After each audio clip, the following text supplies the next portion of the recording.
We are in a global crisis, which is climate change. Now, it's very easy to get lost in the stories, the narratives, and let me not even start with the politics that gets in the way. The science behind it is quite intense for some people as well. World leaders are going to meet from November 6th to 18th in Egypt to discuss about climate change issues and how to slow it down. This is the 27th meeting at COP27. We're going to get into that. But the question is, should we be mitigating or should we be adapting? My name is Petronila Adhiambo. I am an environmentalist, and on here, we're going to discuss about environmental issues and matters climate change. We're getting to digest and get to inform our people about what's really happening. And today being our first video and having a bit of introduction to what we'll be talking about in the next couple of videos, I am joined by a very good friend. She is an environmentalist as well and very interested in matters of environmental law and policy and climate justice. And she's currently pursuing her master's degree program, getting into the second year in environmental governance at the University of Nairobi. And she's also the first cohort actually and a finalist at the Her Future, Her Environment program at the Africa Matters Initiative. I think you'll get to explain to us what was, but I'm going to just put the LinkedIn profile to the Africa Matters Initiative program, and then you'll get to see a bit of what they have done with the first cohort. Environment Her Future program is a program that is run by African Matters Initiative. And in this program, they're trying to empower women and girls across Africa and parts of Europe who are fighting against climate change. Wow, okay. Yeah. And one thing that we'll also mention in the next couple of videos, we talk about the people who are most vulnerable to the effects of climate change. And women and girls come to be the people who are most vulnerable, yeah? Sure. And I like that program is trying to empower you guys on how to even speak out in matters advocacy in environmental issues. Kudos. That is perfect. That is perfect. So, I've given you a basic history of what we'll be doing on this channel. But when you talk about climate change, there are many people discussing that youth are supposed to be more innovative, we as youth, and they're also telling us that it takes every individual to be at the forefront in terms of maybe cutting down the use of fossil fuels, low consumption in terms of energy and all that. But I get to ask myself the question, do we have the information that there's actually climate change? Sure. Yeah, actually, climate change is a big issue, but the information is not down on the ground. Yeah. Only a few people know that it's something that is real and it's happening, but they don't have the people right on the ground just wonder, things are changing, but what is happening? This will be a very insightful discussion. And a fast start. To create more awareness to people, to know, to be able to understand why is it that things are changing at a very high speed at the moment, especially our weather. It is not the issue that the climate is changing, there's climate change. It's just that it's changing too fast at a point that it reaches a point where we won't be able to catch up with it. Like you'll be trying to solve something that is already done with. That's why I asked the question, should we be adapting?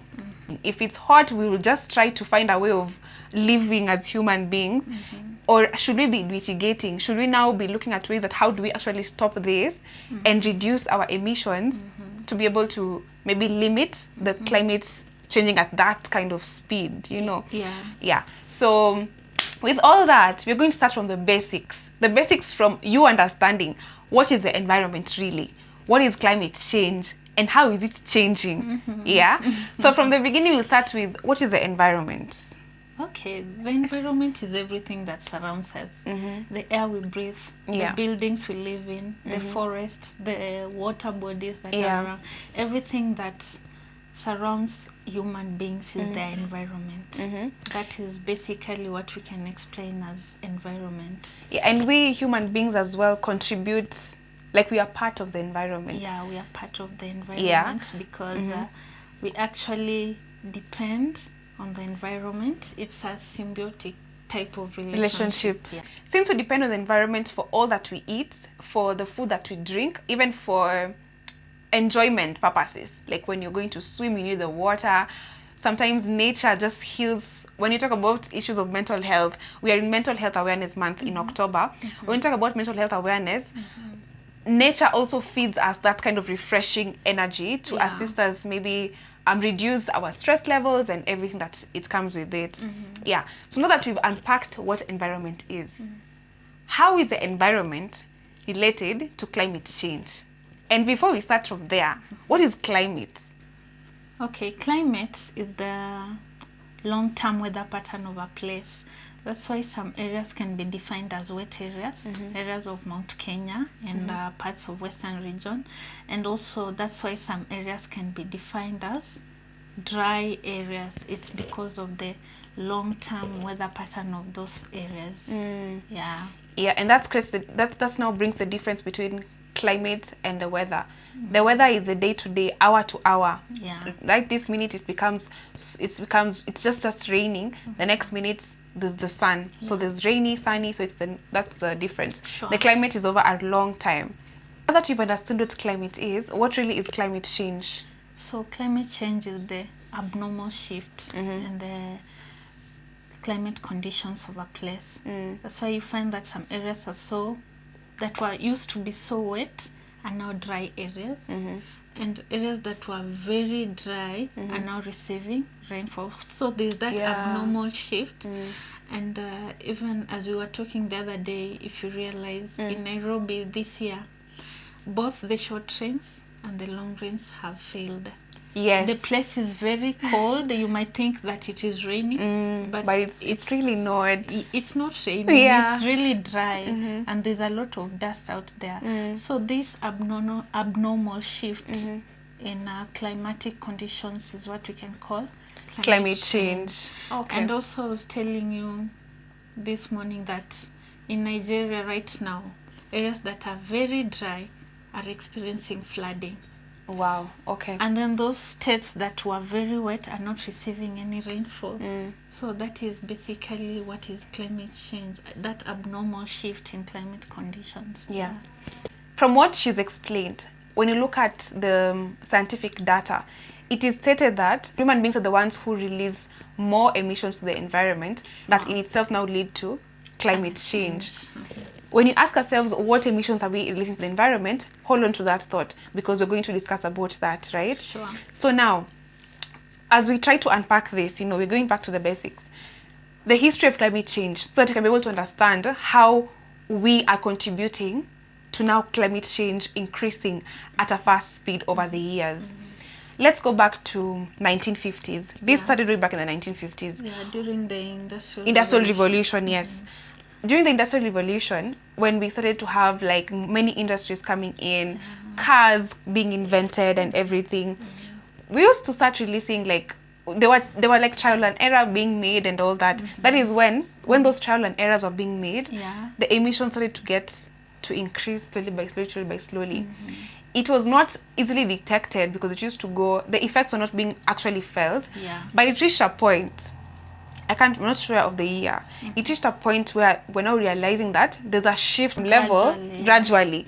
And then now, when you look at 2020, from 1950s to 2022, the rate at which it's coming up to increase over the years, it's quite fast, especially for this 10-year gap since 2016 or 2012? 2012. So this 10-year gap, it has been so fast that it's now a global crisis that we have to deal with.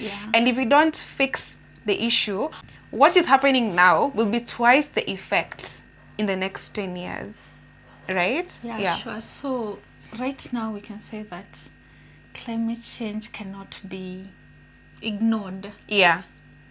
The effects are coming in so rapidly, as you said, and now because of this rapid shift, something needs to be done. Yeah.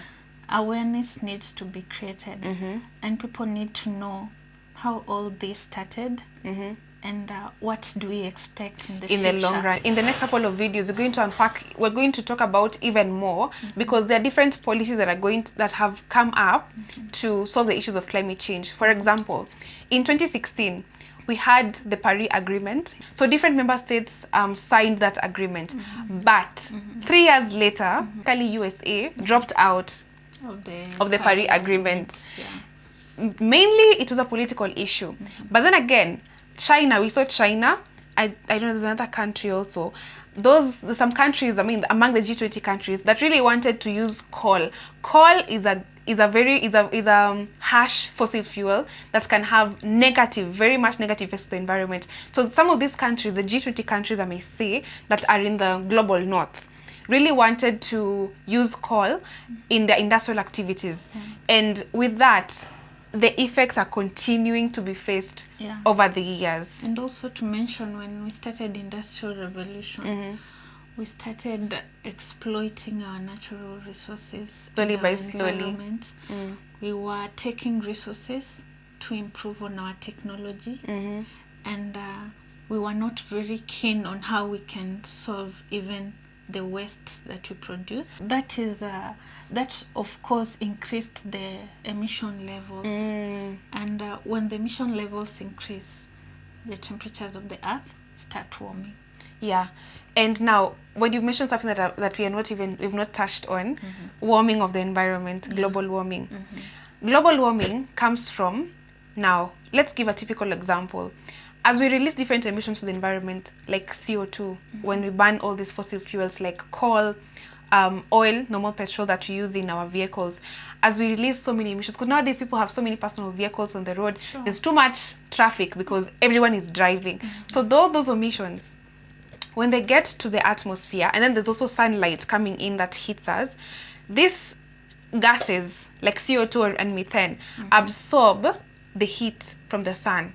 When they absorb the heat from the sun, they leave the earth warm. Yeah. And this is not happening in Kenya only. This is global. It's global. Africa contributes approximately 4% to the greenhouse gases, which now brings the issue of the greenhouse effects. But when you look at now the other countries, which are in the global north, the big countries that you know of, we're not going to mention names here, they're the ones that contribute a lot to the greenhouse effect. That's now what's happening at COP27. COP27, the meeting that I've mentioned earlier as we're starting this video, is going to bring all these countries together. And it is the 27th meeting since the issue of climate change was started in 1992. Yeah. So we've carried out 26 meetings since then. So if you're 26 years old, that's the time we started this issue of COP, Conference of Parties, where different member states are going to come in to talk about, okay, now where are we at in terms of climate change? Each country signed a treaty to say that we are supposed to reduce our emissions by this %. At the same time, the most vulnerable communities or countries, like let's say the developing countries like Kenya, and mainly Africa countries, we're supposed to receive climate financing because of the issues that we are facing. So Conference of Parties started in 1992, and countries agreed to be part of this collaboration of fighting climate change. Yeah. And this year we are having the COP27. Yeah, in Egypt. And countries are coming together, and they are bringing their NDCs, their nationally determined contribution, to show us their commitment in reducing emissions. The emissions, yes. So that to reduce this global warming, and also to remember we have the Paris Agreement that has told us that we should target reducing our emissions at 1.5 degrees. Too high, it shouldn't be past 2 degrees Celsius. So this is what world leaders are coming to do at COP27. Show us, how are you committed to reduce your emissions?